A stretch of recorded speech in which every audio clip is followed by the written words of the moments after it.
യേശുവിൽ ഏറ്റവും പ്രിയപ്പെട്ട എൻ്റെ സഹോദരി സഹോദരന്മാരെ, ശാലോം ടെലിവിഷൻ്റെ വചന ശുശ്രൂഷയിലേക്ക് എല്ലാവരെയും സ്നേഹത്തോടെ സ്വാഗതം ചെയ്യും. ഇന്ന് നമ്മൾ ചിന്തിക്കുന്ന വിഷയം ദൈവത്തിൻ്റെ പ്രവൃത്തികൾ മനസ്സിലാകണമെന്ന് നിർബന്ധം പിടിക്കരുത്. ദൈവം നമ്മുടെ ജീവിതത്തിൽ പ്രവർത്തിക്കുന്നത് എങ്ങനെയാണെന്ന് അറിയണമെന്ന് നമ്മൾ നിർബന്ധം പിടിക്കരുത്.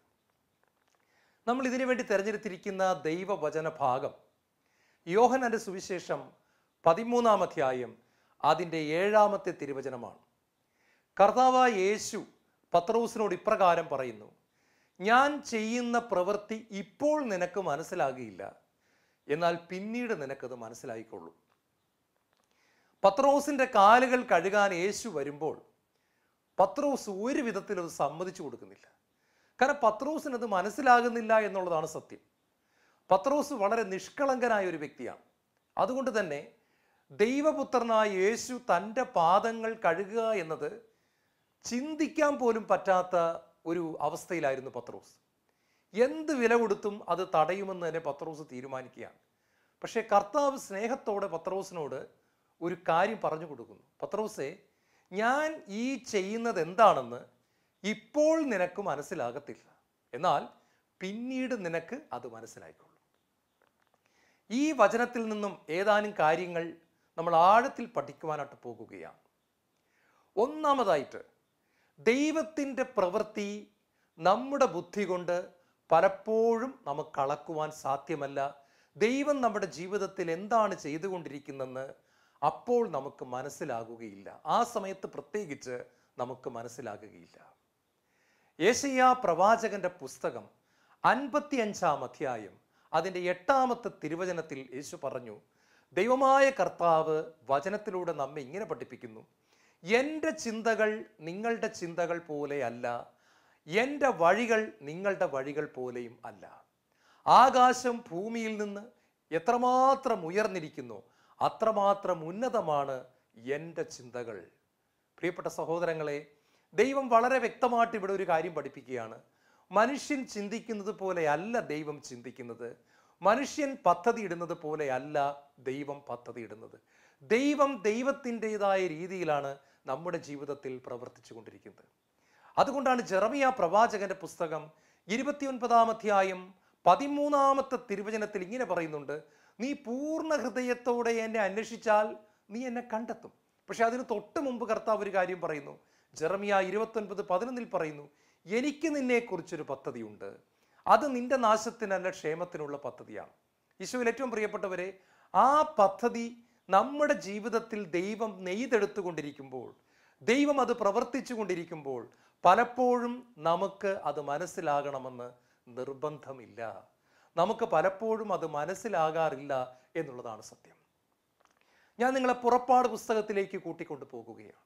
430 വർഷക്കാലം ഈജിപ്തിൻ്റെ അടിമകളായിരുന്ന ഇസ്രായേൽ ജനത്തെ ദൈവം അത്ഭുതകരമായ വിധത്തിൽ കരം നീട്ടി അവിടെ നിന്ന് മോചിപ്പിക്കുന്ന ചരിത്രം പുറപ്പാട് പുസ്തകത്തിൻ്റെ താളുകളിൽ നമ്മൾ വായിക്കുന്നുണ്ട്. ദൈവത്തിന് മാത്രം കഴിയാവുന്ന വിധത്തിൽ ദൈവം അവരെ വിടുവിക്കുന്നു. കുഞ്ഞാടിൻ്റെ രക്തം കട്ടളക്കാലുകളിൽ തളിക്കുന്നു. അവിടെ നിന്നും യാത്ര ആരംഭിക്കുകയാണ്. ലക്ഷക്കണക്കിന് വരുന്ന ഇസ്രായേൽ ജനം മുന്നോട്ട് പോയിക്കൊണ്ടിരിക്കുകയാണ്. ഇവർ യാത്ര പുറപ്പെട്ട് കുറച്ച് കഴിഞ്ഞപ്പോഴാണ് ആദ്യജാതന്മാർ വധിക്കപ്പെട്ടതിൻ്റെ ഷോക്കിൽ നിന്നും ഈജിപ്റ്റ് രാജ്യം ഉണർന്നെഴുന്നേൽക്കുന്നത്. ഫറവോയും സൈന്യാധിപനും പട്ടാളക്കാരും പ്രഭുക്കന്മാരും എല്ലാവരും ഉണർന്ന് ചാടി എഴുന്നേറ്റിട്ട് പറയുകയാണ്: നമ്മൾ എന്താണ് ഈ ചെയ്തത്? ഇത്രയും കാലം നമ്മുടെ അടിമകളായിരുന്ന മനുഷ്യരെ നമ്മൾ വിട്ടുകളഞ്ഞല്ലോ, നമ്മളവരെ മോചിപ്പിച്ച് കളഞ്ഞല്ലോ, നമ്മളവരെ സ്വതന്ത്രരാക്കി കളഞ്ഞല്ലോ. അവർ രക്ഷപ്പെട്ടു. പാടില്ല, അവർ നടന്നാണ് പോയിക്കൊണ്ടിരിക്കുന്നത്. അതുകൊണ്ട് നമുക്ക് നമ്മുടെ കുതിരപ്പട്ടാളവുമായിട്ട് പുറകെ പോകാം. ഈ സമയത്ത് പ്രിയപ്പെട്ടവരെ, ഞാൻ ആദ്യം പറഞ്ഞതുപോലെ ദൈവത്തിൻ്റെ പ്രവൃത്തികൾ പലപ്പോഴും നമുക്ക് മനസ്സിലാകണമെന്നില്ല. പകൽ മേഘസ്തംഭമായും രാത്രിയിൽ അഗ്നി തൂണായും ദൈവം ഇസ്രായേൽ ജനത്തെ നയിക്കുകയാണ്. മോസസ് ദൈവത്തിൻ്റെ സ്വരം കേട്ടുകൊണ്ട് ഇസ്രായേൽ ജനത്തെ നയിക്കുകയാണ്. മോശ കൃത്യമായിട്ട് തന്നെ കാര്യങ്ങൾ ചെയ്തുകൊണ്ടിരിക്കുകയാണ്. ഈ സമയത്ത് ദൈവം പറയുന്നു: ചെങ്കടലിൻ്റെ നേരെയുള്ള വഴിയിലൂടെ നീ എൻ്റെ ജനത്തെ നയിക്കുക. മോശ അക്ഷരാർത്ഥത്തിൽ അത് അനുസരിച്ചു. പക്ഷെ അവിടെ ചെന്നപ്പോഴാണ് കാര്യം മനസ്സിലാകുന്നത്. ഇടതുവശത്ത് പർവ്വതങ്ങൾ, വലതുവശത്ത് പർവ്വതങ്ങൾ, മുകളിൽ ആകാശം, താഴെ ഭൂമി, മുന്നോട്ട് പോയിക്കൊണ്ടിരിക്കുന്ന അവർ ഒരു കാര്യം മനസ്സിലാക്കി, ഇനി മുൻപിൽ ചെങ്കടലാണ്. എല്ലാവരും ഭയന്നു പോയി. ദൈവം എന്തിനു വേണ്ടിയിട്ടാണ് ഇപ്രകാരം തങ്ങളെ നയിക്കുന്നത് ആർക്കും ഒന്നും മനസ്സിലാകുന്നില്ല. അങ്ങനെ അന്താളിച്ച് നിൽക്കുമ്പോൾ അതാ ദൂരെ നിന്നും കുതിരകളുടെ കുളമ്പടി ശബ്ദം കേൾക്കുകയാണ്. രഥങ്ങൾ ഓടി വരുന്ന ശബ്ദം കേൾക്കുകയാണ്. ഒന്നും രണ്ടുമല്ല, ആയിരക്കണക്കിന് കുതിരകളുടെ ശബ്ദം കേൾക്കുകയാണ്. പാവപ്പെട്ട ഇസ്രായേൽ ജനം ഭയന്ന് വിറച്ചുപോയി.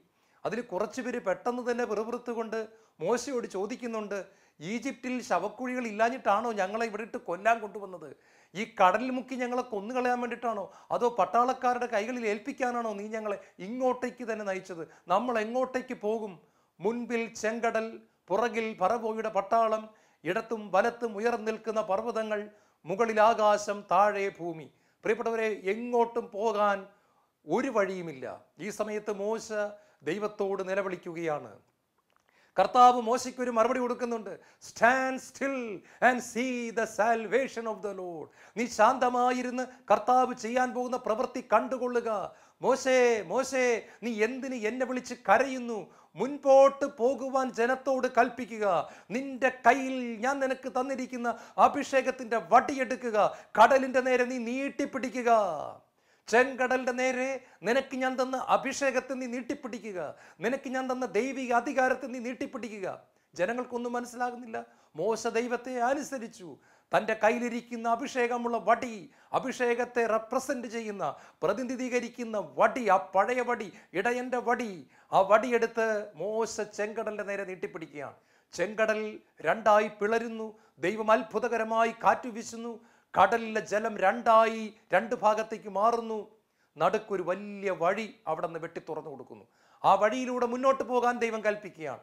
ലക്ഷക്കണക്കിന് വരുന്ന ഇസ്രായേൽ ജനം മുന്നോട്ട് പോകുകയാണ്. അവർ രക്ഷപ്പെട്ടു എന്ന് വിചാരിച്ചു. പക്ഷേ കുറച്ചു കഴിഞ്ഞപ്പോൾ അവർ ഒരു കാഴ്ച കണ്ടു. പുറകിൽ നിന്നും ഫറവോയുടെ കുതിരപ്പട്ടാളവും തങ്ങളുടെ പുറകെ തന്നെ ഈ വഴിയിലൂടെ വരുന്നുണ്ട്. അവർ ആകെ ഭയന്ന് വിറയ്ക്കുകയാണ്. ഈ സമയത്ത് മോശ വീണ്ടും തൻ്റെ വടിയെടുത്ത് കടലിന്റെ നേരെ നീട്ടുന്നു. ഇസ്രായേൽ ജനത്തെ രക്ഷപ്പെടുത്തിയ അതേ കടൽ തന്നെ ആയിരക്കണക്കിന് കുതിരപ്പട്ടാളവുമായിട്ട് വന്ന ഈജിപ്തിൻ്റെ പട്ടാളത്തെ വെള്ളത്തിൽ മുക്കി കൊല്ലുകയാണ്. ഒരാൾ പോലും രക്ഷപ്പെടാനാവാത്തവണ്ണം മുഴുവൻ പേരും കടലിൽ മുങ്ങിച്ചാവുകയാണ്. പ്രിയപ്പെട്ടവരെ, പിന്നീട് ഇസ്രായേൽ ജനത്തിൻ്റെ പുറകെ വരാൻ ഫറവോയ്ക്ക് പട്ടാളമില്ലാത്തൊരവസ്ഥ വരികയാണ്. ആദ്യം നമുക്കിത് നോക്കുമ്പോൾ ഒന്നും മനസ്സിലാകുന്നില്ല.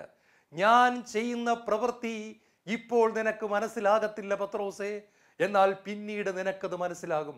ഇന്ന് എന്നെ കേട്ടുകൊണ്ടിരിക്കുന്ന തോമസേ, എന്നെ കേട്ടുകൊണ്ടിരിക്കുന്ന സണ്ണി, എന്നെ കേട്ടുകൊണ്ടിരിക്കുന്ന ലിസി, മറിയാമ്മ, ആരും ആയിക്കോട്ടെ നിങ്ങളുടെ പേര് എന്ത് തന്നെയായാലും നിങ്ങളുടെ പേര് വിളിച്ചുകൊണ്ട് കർത്താവായ ദൈവം എന്ന് പറയാണ്, നിന്റെ ജീവിതത്തിൽ ഞാൻ ഇപ്പോൾ ചെയ്തുകൊണ്ടിരിക്കുന്ന പ്രവൃത്തി നിനക്കിപ്പോൾ മനസ്സിലാകുകയില്ല, എന്നാൽ പിന്നീട് നിനക്കത് മനസ്സിലാകും.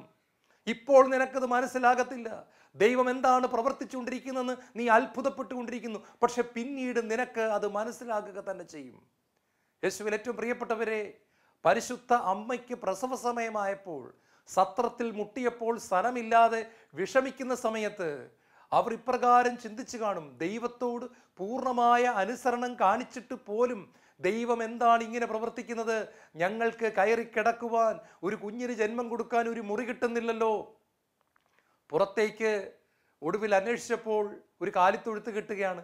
അവിടെയാണ് ദൈവപുത്രന് ജന്മം കൊടുക്കാൻ പരിശുദ്ധമ്മയ്ക്ക് അല്പം സ്ഥലം കിട്ടുന്നത്. പ്രിയപ്പെട്ടവരെ, അവർക്ക് പിന്നീടാണ് കാര്യം മനസ്സിലാകുന്നത്. ആട്ടിടയന്മാർ വരുന്നു. മാലാഖമാരുടെ ശബ്ദവും പാട്ടും ഒക്കെ കേട്ടതിന് ശേഷം ആട്ടിടയന്മാർ വരുന്നു. സത്രത്തിൻ്റെ അകത്ത് കയറി ആരാധിക്കാൻ ഒരിക്കലും സാധിക്കാതിരുന്ന ആട്ടിടയന്മാർക്ക്, പാവപ്പെട്ടവരിൽ പാവപ്പെട്ടവരായ ആട്ടിടയന്മാർക്ക് രക്ഷകനെ ആരാധിക്കാൻ ഈ കാലിത്തൊഴുത്തിൽ പിറന്നാലേ പറ്റൂ. കാര്യങ്ങൾ പിന്നീട് വ്യക്തമാവുകയാണ്. അതേ പ്രിയപ്പെട്ടവരെ, എൻ്റെയും നിങ്ങളുടെയും ജീവിതത്തിൽ ദൈവം പ്രവർത്തിക്കുമ്പോൾ നമുക്ക് പലപ്പോഴും മനസ്സിലാകുന്നില്ല. സംഖ്യയുടെ പുസ്തകം 22-ാം അധ്യായത്തിൽ ദൈവത്തിൻ്റെ പ്രവാചകനായ ബാലാം വഴിതെറ്റി പണത്തിൻ്റെ പിന്നാലെ യാത്രയായപ്പോൾ ദൈവം അവനെ തിരുത്താനായിട്ട് ആഗ്രഹിക്കുകയാണ്. പക്ഷേ ആ തിരുത്തൽ പ്രവാചകന് മാത്രം മനസ്സിലാകുന്നില്ല. ബാലാം പ്രവാചകൻ ഒരു കഴുതയുടെ പുറത്ത് കയറിയിരിക്കുകയാണ്. കഴുത മുന്നോട്ട് പോയിക്കൊണ്ടിരിക്കുന്നതിൻ്റെ ഇടയ്ക്ക് ഒരു വഴിയിൽ വന്നപ്പോൾ കഴുത മുന്നോട്ട് പോകുന്നില്ല. പ്രവാചകന് ദേഷ്യം കയറിയിട്ട് പ്രവാചകൻ കഴുതയെ എടുത്തിട്ട് അടിക്കുകയാണ്. എന്താണ് നീ പെട്ടെന്ന് സഡൻ ബ്രേക്ക് ഇട്ടതുപോലെ നിൽക്കുന്നത്? നിനക്ക് മുന്നോട്ട് പോയിക്കൂടെ? ഇത്രയും കാലം ഇല്ലാതിരുന്നൊരു പ്രശ്നം നിനക്ക് എവിടെ നിന്ന് വന്നു? ആരാടാ നിന്നെ ഈ ചട്ടമ്പിത്തരം പഠിപ്പിച്ചത്? പക്ഷെ കഴുതയ്ക്ക് ഒരടി മുന്നോട്ട് പോകാൻ പറ്റുന്നില്ല. കുറേ നേരം അടി കൊണ്ട ശേഷം കഴുത തിരിഞ്ഞ് മനുഷ്യസ്വരത്തിൽ സംസാരിച്ചിട്ട് ചോദിച്ചു, തനിക്ക് കണ്ണ് തുറന്ന് നോക്കാൻ മേലോടോ? മുൻപിൽ മാലാഖ നിൽക്കുന്നത് തനിക്ക് കണ്ണ് കണ്ടൂടെ? എനിക്ക് മുന്നോട്ട് പോകാൻ പറ്റുന്നില്ല, എന്നെ തടസ്സപ്പെടുത്തിക്കൊണ്ട് ഒരു മാലാഖ നിൽക്കുന്നു. പ്രിയപ്പെട്ടവരെ, കഴുതയുടെ വഴി തടഞ്ഞത് ദൈവമാണെന്ന് പ്രവാചകന് പോലും മനസ്സിലായില്ല. തൻ്റെ മുന്നോട്ടുള്ള യാത്രയെ ആ സമയത്ത് തടസ്സപ്പെടുത്തുന്നത് ഏതോ ശത്രുക്കളാണെന്നാണ് പ്രവാചകൻ വിചാരിക്കുന്നത്. പക്ഷേ ദൈവമാണ് യഥാർത്ഥത്തിൽ അവിടെ പ്രവാചകന്റെ യാത്രയെ തടഞ്ഞത്. പക്ഷെ ഒരു വിധത്തിലും പ്രവാചകന് ഇത് മനസ്സിലാകുന്നില്ല. ഇതാണ് കർത്താവ് പറയുന്നത്, ഞാൻ ചെയ്യുന്ന പ്രവൃത്തി ഇപ്പോൾ നിനക്ക് മനസ്സിലാകുകയില്ല, എന്നാൽ പിന്നീട് നിനക്ക് അത് മനസ്സിലാകുക തന്നെ ചെയ്യും. എന്നെ കേട്ടുകൊണ്ടിരിക്കുന്ന പ്രിയപ്പെട്ട ദൈവമക്കളെ, ഒരുപാട് വേദനകളിലൂടെ നിങ്ങൾ കടന്നു പോകുകയായിരിക്കാം. പ്രതീക്ഷയ്ക്ക് വിരുദ്ധമായി കുടുംബത്തിൽ കാര്യങ്ങൾ സംഭവിക്കുന്നു. ഒരുപാട് പ്രാർത്ഥിച്ചിട്ടും ചില പ്രാർത്ഥനകൾക്ക് മറുപടി കിട്ടുന്നില്ല. പക്ഷെ ദൈവം ഇന്ന് നിങ്ങളെ നോക്കി പറയുകയാണ്, ഞാൻ ഇപ്പോൾ ചെയ്തുകൊണ്ടിരിക്കുന്ന പ്രവൃത്തി നിനക്കിപ്പോൾ മനസ്സിലാകുന്നില്ല, പക്ഷെ പിന്നീട് അത് മനസ്സിലായിക്കൊള്ളും. രണ്ടാമതായിട്ട് നമ്മൾ ചിന്തിക്കുന്നത്, നമുക്ക് മനസ്സിലായാലും ഇല്ലെങ്കിലും ദൈവം നമ്മുടെ ജീവിതത്തിൽ പ്രവർത്തിക്കണമെന്ന് തീരുമാനിച്ചത് ദൈവം പ്രവർത്തിക്കുക തന്നെ ചെയ്യും. സങ്കീർത്തനം 127:2 ഇങ്ങനെ പറയുന്നു, തൻ്റെ പ്രിയപ്പെട്ടവർ ഉറങ്ങുമ്പോൾ പോലും കർത്താവ് അവർക്ക് വേണ്ടത് നൽകുന്നു. തൻ്റെ പ്രിയപ്പെട്ടവർ ഉറങ്ങുമ്പോൾ പോലും കർത്താവ് അവർക്ക് വേണ്ടത് നൽകുന്നു എന്ന് പറഞ്ഞാൽ, നമുക്ക് മനസ്സിലായാലും ഇല്ലെങ്കിലും ദൈവത്തിൻ്റെ പദ്ധതി നമ്മുടെ ജീവിതത്തിൽ നമ്മുടെ ബുദ്ധിയോട് ചോദിക്കാതെ തന്നെ ദൈവം അത് പ്രവർത്തിക്കുവാൻ മനസ്സുള്ളവനാണ് എന്ന് നമ്മൾ തിരിച്ചറിയണം. പ്രിയപ്പെട്ട സഹോദരങ്ങളെ, ഒരു ഉദാഹരണം ഞാൻ നിങ്ങളോട് പങ്കുവയ്ക്കുകയാണ്. ജോഷുവയോട് കർത്താവ് പറയുന്നുണ്ട്, പടുകൂറ്റൻ പർവ്വതം പോലെ ഉയർന്നു നിൽക്കുന്ന ജെറിക്കോ കോട്ടയെ എങ്ങനെ തകർക്കുമെന്നറിയാതെ വിഷമിച്ച ഇസ്രായേലിന്റെ ക്യാപ്റ്റനായ ജോഷുവ വല്ലാതെ പരിഭ്രമിച്ച് ഭയന്ന് നിൽക്കുന്നത് കാണുമ്പോൾ ദൈവം ഒരു മാർഗം പറഞ്ഞു കൊടുക്കുകയാണ്. ജോഷുവ, നീയും നിന്റെ ജനവും കൂടി ഈ കോട്ടയ്ക്ക് ചുറ്റും 6 ദിവസം നടക്കണം. 6 ദിവസമല്ല, ശരിക്കും പറഞ്ഞാൽ 7 ദിവസമാണ്. നമുക്ക് ആദ്യം 6 ദിവസം ഒന്ന് എടുക്കാം. അങ്ങനെ 6 ദിവസം വെറുതെ ചുറ്റിക്കറങ്ങുക. 7ാമത്തെ ദിവസവും ഒന്ന് കറങ്ങണം. പക്ഷെ ആ കറക്കത്തിൻ്റെ പ്രത്യേകതയുണ്ട്. 7ാമത്തെ ദിവസം കോട്ടയ്ക്ക് ചുറ്റും കറങ്ങുമ്പോൾ ജനങ്ങളെല്ലാവരും ഉച്ചത്തിൽ ആർപ്പിടുകയും ദൈവത്തെ സ്തുതിക്കുകയും കാഹളമൂതുകയും കിന്നരം മീട്ടുകയും ചെയ്യണം. അതായത് ഒരു ഉഗ്രൻ ആരാധനയും സ്തുതി ഉയരണം. അപ്പോൾ ഞാൻ അത്ഭുതകരമായിട്ട് ഇടപെടും. ഇത് ബുദ്ധി കൊണ്ട് കേട്ടാൽ, ബുദ്ധി കൊണ്ട് അളന്നാൽ എന്തെങ്കിലും മനസ്സിലാകുമോ? ജോഷുവയ്ക്ക് തന്നെ ഇത് മനസ്സിലായോ ഇല്ലയോ എന്ന് എനിക്ക് അറിഞ്ഞുകൂടാ. പക്ഷെ ജോഷുവ വിശ്വാസമുള്ള മനുഷ്യനായിരുന്നു. ജോഷുവ ദൈവം പറഞ്ഞത് അങ്ങനെ തന്നെ കേൾക്കുകയാണ്. നിങ്ങളൊന്ന് ആലോചിച്ച് നോക്കണം, വലിയൊരു രാജ്യത്തിൻ്റെ കോട്ടയ്ക്ക് ചുറ്റും 10,000-കണക്കിന് അല്ലെങ്കിൽ ലക്ഷക്കണക്കിന് ആളുകൾ എല്ലാ ദിവസവും ചുമ്മാ ഇങ്ങനെ ചുറ്റിക്കറങ്ങി നടക്കുകയാണ്. ഒരു ദിവസമല്ല, 2 ദിവസമല്ല, 6 ദിവസത്തോളം അവർ ചുറ്റിക്കറങ്ങാണ്. പുറത്തു നിന്ന് കാണുന്നവർക്കൊക്കെ തോന്നി, 10,000-ലധികം മാനസിക രോഗികൾ രാവിലെ തൊട്ട് ഇവിടെ കിടന്ന് കറങ്ങാണ്. ഒരു കാര്യമില്ല, ഇവർ ഈ കറക്കം തുടങ്ങിയിട്ട് കുറേ ദിവസമായി, ഇതിൻ്റെ അകത്ത് കയറാൻ പറ്റത്തില്ലെന്ന് ഇവർക്ക് ഇപ്പോഴും മനസ്സിലായില്ലേ? എന്നിട്ട് ഇവർ എന്തിനാണ് ഇങ്ങനെ ഈ 6 ദിവസമായിട്ട് ഇങ്ങനെ ചുറ്റിക്കറങ്ങുന്നത്? എന്നാൽ പ്രിയപ്പെട്ടവരെ, 7ാമത്തെ ദിവസം അവർ കോട്ടയ്ക്ക് ചുറ്റും വലം വയ്ക്കുമ്പോൾ അവർ ഉച്ചത്തിൽ ദൈവത്തെ സ്തുതിക്കുകയും ആരാധിക്കുകയും ചെയ്തു. കാഹളമൂതി ഇസ്രായേലിന്റെ ദൈവമായ കർത്താവിനെ അവർ വാഴ്ത്തി പാടിപ്പുകഴ്ത്തി, അവർ മഹത്വപ്പെടുത്തി. ദൈവമേ സ്തോത്രം, ദൈവമേ നന്ദി എന്ന് പറഞ്ഞു. എനിക്ക് ഉറപ്പാണ്, ഈ കോട്ടയ്ക്ക് ചുറ്റും നടന്ന മിക്കവാറും ജനങ്ങൾക്ക് എന്താണ് സംഭവിക്കാൻ പോകുന്നത് ഒരു പിടിയും കിട്ടി കാണത്തില്ല. എങ്കിലും അവർ അങ്ങനെ തന്നെ പോയിക്കൊണ്ടിരുന്നു. അതാ ഞാൻ പറഞ്ഞത്, നമുക്ക് മനസ്സിലായാലും ഇല്ലെങ്കിലും ദൈവത്തിൻ്റെ പ്രവൃത്തി ചെയ്യുക തന്നെ ചെയ്യും. 7ാമത്തെ ദിവസം സ്തുതിയും ആരാധനയും ശക്തമായിട്ട് നടന്നുകൊണ്ടിരിക്കുമ്പോൾ ദൈവത്തിൻ്റെ പരിശുദ്ധാത്മാവ് കോട്ടയിലേക്ക് ഇറങ്ങി വരികയാണ്. ഇടിമിന്നലുകൾ പോലെ ആത്മാവിൻ്റെ അഭിഷേകം ശത്രുവിൻ്റെ കോട്ടയിൽ വിള്ളലുകൾ വീഴിക്കുന്നു. വലിയ കോട്ട എന്ന് കരുതിയിരുന്ന പടുകൂറ്റൻ ജെറിക്കോ കോട്ട തകർന്ന് താഴേക്ക് വീഴുന്നു. ഇസ്രായേൽ ജനം അതിൻ്റെ അകത്തേക്ക് ഇരച്ചു കയറുകയാണ്. ശത്രുക്കൾ പരാജയപ്പെടുന്നു. പ്രിയപ്പെട്ടവരെ, നമുക്ക് മനസ്സിലായാലും ഇല്ലെങ്കിലും ദൈവം അവിടെ പ്രവർത്തിക്കുക തന്നെ ചെയ്യും.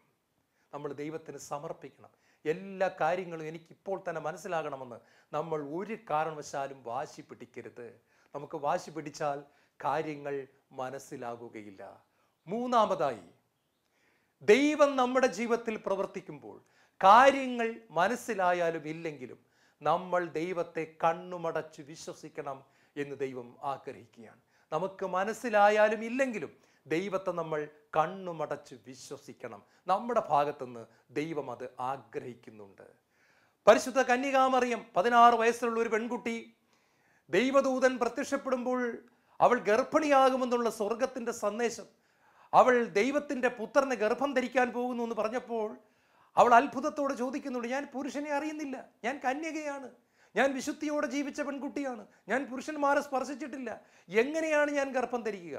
അപ്പോൾ ഒരു മറുപടി കൊടുക്കുകയാണ്, പരിശുദ്ധാത്മാവ് നിന്റെ മേൽ വരും, അത്യുന്നതൻ്റെ ശക്തി നിന്റെ മേൽ ആവസിക്കും, ജനിക്കാൻ പോകുന്ന ശിശു ദൈവപുത്രൻ എന്ന് വിളിക്കപ്പെടും. എല്ലാം പറയുന്നുണ്ട്. പക്ഷെ പരിശുദ്ധ അമ്മയ്ക്ക് ഇത് എത്രമാത്രം ആഴത്തിൽ ഇത് മനസ്സിലാക്കാൻ സാധിച്ചു എന്ന് എനിക്കറിഞ്ഞൂടാ. പക്ഷേ നമ്മൾ ഒരു കാര്യം പറയണം, തീർച്ചയായിട്ടും നമുക്കവിടെ മനസ്സിലാവുന്നു, മാതാവ് അങ്ങനെ തന്നെ അത് വിശ്വസിക്കുകയാണ്, മറിയം അങ്ങനെ തന്നെ അത് വിശ്വസിക്കുകയാണ്.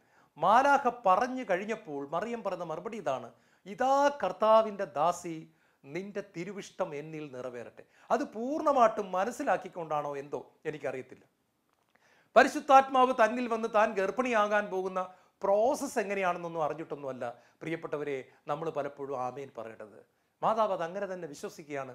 ഇതാ കർത്താവിൻ്റെ ദാസി എന്ന് പറയുന്നു. വിശ്വാസത്തിൻ്റെ ഒരു കീഴ്പ്പെടൽ, വിശ്വാസത്തിൻ്റെ ഒരു സമർപ്പണം അവിടെ നടക്കുന്നു. പിന്നീട് നമ്മൾ കാണുന്നത് ലോകരക്ഷകൻ ഈ പാവപ്പെട്ട കന്യകയുടെ ഉദരത്തിൽ മാംസം ധരിക്കുന്നതാണ്. നമുക്ക് മനസ്സിലായാലും ഇല്ലെങ്കിലും നാം വിശ്വസിക്കണം. യോഹന്നാന്റെ സുവിശേഷം 2-ാമത്തെ അധ്യായം, കാനായിലെ കല്യാണ വീട്ടിൽ വീഞ്ഞു തീർന്നു പോകുന്നു. എല്ലാവരും കിടന്ന് അങ്ങോട്ടും ഇങ്ങോട്ടും പരക്കം പാഞ്ഞു ഓടിക്കൊണ്ടിരിക്കുമ്പോൾ പരിശുദ്ധ കന്യകാമറിയം യേശുവിൻ്റെ പക്കൽ പറയുന്നു, അവർക്ക് വീഞ്ഞില്ല, എനിക്ക് സമയമായില്ല എന്ന് പറയുന്നു. പക്ഷേ മാതാവ് നിർബന്ധിക്കുന്നു, അവൻ പറയുന്നത് ചെയ്യാൻ പറയുന്നു. അവിടെ അത്ഭുതം നടക്കുകയാണ്. പക്ഷെ നമ്മളൊരു കാര്യം മനസ്സിലാക്കണം, കർത്താവായ യേശു ക്രിസ്തു ആ വീട്ടിലെ വേലക്കാരെ വിളിച്ചിട്ട് പറയുന്നു, ഭരണികളിൽ വെള്ളം നിറയ്ക്കുവിൻ. അത്രയും നമുക്ക് മനസ്സിലാക്കാൻ ബുദ്ധിമുട്ടില്ല. അവർ കഷ്ടപ്പെട്ട് ഭരണികളിൽ 6 വലിയ കൽഭരണികളിൽ വെള്ളം നിറച്ചു. അടുത്ത വചനമാണ് നമുക്ക് തലമണ്ട കൊണ്ട് മനസ്സിലാക്കാൻ പറ്റാത്തത്. ഇനി പകർന്നെടുത്ത് കലവറക്കാരൻ്റെ അടുക്കൽ കൊണ്ടിരുവിൻ. ആരാണെന്നറിയാവൂ ഈ കലവറക്കാരൻ? വീഞ്ഞിൻ്റെ രുചി നോക്കുന്ന ആളുടെ പേരാണ്. വീഞ്ഞ് ടേസ്റ്റ് ചെയ്തിട്ട്, വൈൻ ടേസ്റ്റ് ചെയ്തിട്ട് ഇത് ഈ വിവാഹത്തിന് വിരുന്നിന് വിളമ്പാൻ പറ്റുമോ ഇല്ലയോ എന്ന് സർട്ടിഫിക്കറ്റ് കൊടുക്കേണ്ട ആളാണ്. വെള്ളം ജാറുകളിൽ നിറച്ചതിന് ശേഷമുള്ള ഒരു ആശീർവാദം പോലും ഇടുന്നില്ല, ഒന്നും ചെയ്യുന്നില്ല. അവരോട് പറയാണ്, ഇനി പകർന്നെടുത്ത് കൊണ്ടുപോയി കലവറക്കാരൻ്റെ കൈകളിൽ കൊടുക്കുവിൻ. ഇതനുസരിക്കണമെന്നുണ്ടെങ്കിൽ വിശ്വാസമില്ലാതെ പറ്റത്തില്ല. അല്പമെങ്കിലും ബുദ്ധി കൊണ്ട് കാര്യങ്ങൾ അളക്കുന്ന വ്യക്തികളാണെങ്കിൽ ദേഷ്യപ്പെട്ടുകൊണ്ട് ഇപ്രകാരം ചോദിച്ചേനെ, താൻ മനുഷ്യനെ കളിയാക്കുകയാണ്, ഞങ്ങൾ വളരെ ദൂരെ പോയി കിണറ്റിൽ നിന്ന് വെള്ളം കോരിക്കൊണ്ടുവന്ന് ഈ ജാറുകളിൽ നിറച്ചത് ഞങ്ങൾക്ക് മനസ്സിലാവും, പച്ച വെള്ളമാണ് ഇതിൻ്റെ അകത്തിരിക്കുന്നത്, ഇത് കോരിക്കൊണ്ടുപോയി വൈൻ്റെ രുചി നോക്കുന്ന ആളുടെ കയ്യിൽ കൊടുത്താൽ അയാൾ ചിലപ്പോൾ അങ്ങനെ തന്നെ എടുത്ത് ഞങ്ങളുടെ മുഖത്തോട്ട് എറിഞ്ഞു തരും, അയാളെ നമ്മൾ കളിയാക്കാൻ ചെല്ലുക എന്ന് വിചാരിച്ചിട്ട്, അദ്ദേഹത്തെ പരിഹസിക്കാൻ ചെല്ലുക എന്ന് പറഞ്ഞു എന്ന് പറഞ്ഞതിന് ശേഷം. പക്ഷേ പ്രിയപ്പെട്ടവരെ, ഇവരൊന്നും പറയുന്നില്ല. ഇത് പകർന്നെടുത്ത് കൊണ്ടുപോയി കലവറക്കാരൻ്റെ കയ്യിൽ കൊടുക്കാൻ പറഞ്ഞപ്പോൾ അവർ കോരിക്കൊണ്ടുവന്ന വെള്ളം അവരങ്ങനെ തന്നെ എടുത്തുകൊണ്ടുപോയി കലവറക്കാരൻ്റെ കയ്യിൽ കൊടുക്കുകയാണ്. കലവറക്കാരൻ അത് വായിലോട്ട് ഒഴിച്ചു നോക്കുമ്പോൾ അത് വീഞ്ഞായി മാറിക്കഴിഞ്ഞിരുന്നു. ഞാൻ വിശ്വസിക്കുന്നത് ഇങ്ങനെയാണ്, ഈ പാവപ്പെട്ട വേലക്കാർ ഇത് പകർന്നെടുത്ത് കലവറക്കാരൻ്റെ അടുത്തേക്ക് കൊണ്ടുപോകുന്ന ആ ചെറിയൊരു യാത്രയിൽ, ആ ചെറിയൊരു ഇൻ്റർവൽ, ആ ചെറിയൊരു ഇടവേളയിൽ ദൈവത്തിൻ്റെ അത്ഭുതം അവിടെ നടക്കുകയാണ്. അതാ ഞാൻ നേരത്തെ പറഞ്ഞത്, അവർ കണ്ണുമടച്ച് വിശ്വസിച്ചു. അത്ഭുതകരമായ ഒരു പ്രവൃത്തി ദൈവത്തിന് ചെയ്യാൻ പറ്റിയത് ആ ദാസന്മാരുടെ എളിമ നിറഞ്ഞ ആ വിശ്വാസത്തിൻ്റെ ഒരു പ്രവൃത്തിയാണ് പ്രിയപ്പെട്ടവരെ. കാനായിലെ കല്യാണത്തിൽ വെള്ളം വീഞ്ഞായി മാറുമ്പോൾ നമ്മൾ ഇത് കാണാതെ പോകരുത്. ബുദ്ധി കൊണ്ട് ഒരിക്കലും മനസ്സിലാക്കാൻ പറ്റാതിരുന്നിട്ടും അവർ അങ്ങനെ തന്നെ അതിനെ വിശ്വസിക്കുകയാണ്. കർത്താവിന് വേണ്ടി വലിയ കാര്യങ്ങൾ ചെയ്തിട്ടുള്ളവരെല്ലാം കർത്താവിനെ കണ്ണുമടച്ച് വിശ്വസിച്ചിട്ടുള്ളവരാണ്. ചില രാജ്യങ്ങളിലേക്ക് മിഷണറിമാരെ പരിശുദ്ധാത്മാവ് അയക്കുമ്പോൾ ആ യാത്രയ്ക്ക് എന്താണ് സംഭവിക്കുന്നത് പോലും അറിയാതെ യാത്രയ്ക്ക് ഇറങ്ങി പുറപ്പെടുന്നവർ. ഫ്രാൻസിസ് സേവർ ഇന്ത്യയിലേക്ക് വരുമ്പോൾ അദ്ദേഹത്തിന് ഭാഷ പോലും അറിയത്തില്ല.